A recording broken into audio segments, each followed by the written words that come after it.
Hey guys, now that we've pushed out a few videos, I thought we might do a voiceover one, starting with the Babinda Boulders and Devil's Pool in North Queensland. But before all that, I might just explain why we are doing these videos. To be frank, it's about awareness for people who have assistance animals in Australia, and also for people who wonder WTF is a dog doing in a national park.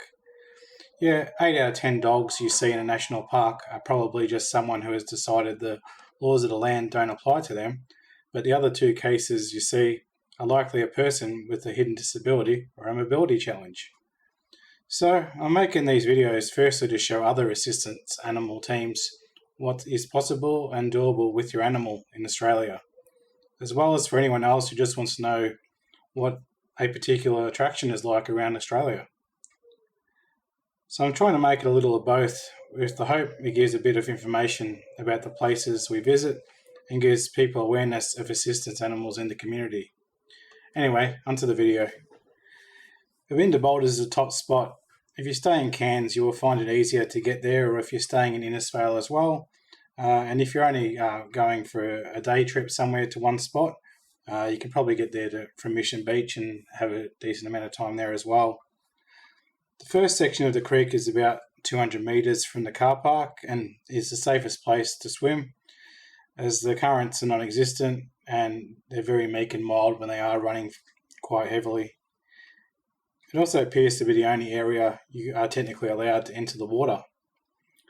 There are paths to the water's edge, so prams and wheelchairs can get to the water's edge with no issue.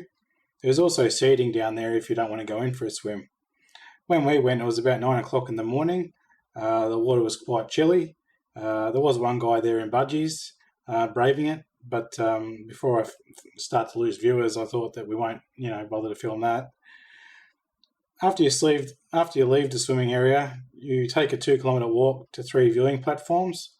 All offer a different perspective, but I would say that the last viewing platform provides the nicest view of the area itself.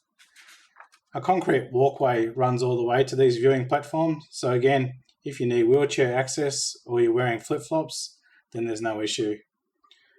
Some other things to note are road to get into the boulders is sealed all the way off the highway, and there's picnic and barbecue facilities as well as toilets on site.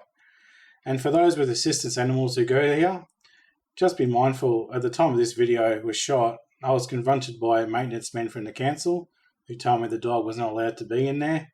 So it is probably nothing new to those who travel with an assistance animal already, but it is a location that is likely to encounter people who are not used to seeing your dog there, and it may cause some triggers for yourself. Anyway, this is my first video with commentary, and I hope to do more throughout the year, as we spend a lot of time on the road exploring regional Australia and raising assistance animal awareness in these areas. Hope you enjoyed the video and found it helpful.